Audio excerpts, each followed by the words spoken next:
ঢাকা বিশ্ববিদ্যালয় ও জাহাঙ্গীরনগর বিশ্ববিদ্যালয় সহ দেশের বিভিন্ন স্থানে বিচার বহির্ভূত হত্যাকাণ্ডের ঘটনায় উদ্বেগ প্রকাশ করে বিবৃতি দিয়েছে বাংলাদেশ ছাত্রলীগ।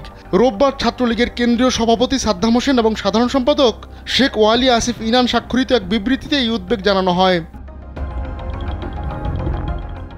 এতে বলা হয়, সম্প্রতি ঢাকা বিশ্ববিদ্যালয়ে তোফাজ্জল হোসেন, জাহাঙ্গীরনগর বিশ্ববিদ্যালয়ে শামীম মোল্লা এবং রাজশাহী বিশ্ববিদ্যালয়ে আব্দুল্লাল মাসুদ সহ দেশের বিভিন্ন প্রান্তে সংগঠিত বিচার বহির্ভূত হত্যাকাণ্ডের বিষয়ে উদ্বেগ প্রকাশ করেছে ছাত্রলীগ এবং এর নিরপেক্ষ তদন্ত সাপেক্ষে জড়িতদের বিরুদ্ধে যথাযথ পদক্ষেপ গ্রহণের জন্য প্রশাসন ও আইনশৃঙ্খলা বাহিনীর প্রতি আহ্বান জানাচ্ছে কেন্দ্রীয় ছাত্রলীগ। 250-টিরও বেশি ডিজাইন অপশন নিয়ে ওয়ালটন স্মার্ট ফ্রিজ, বোঝে আপনার প্রয়োজন। কয়েকদিনের ব্যবধানে ঢাকা বিশ্ববিদ্যালয়, রাজশাহী বিশ্ববিদ্যালয় ও জাহাঙ্গীরনগর বিশ্ববিদ্যালয়ে 3 ব্যক্তিকে পিটিয়ে হত্যা করা হয়।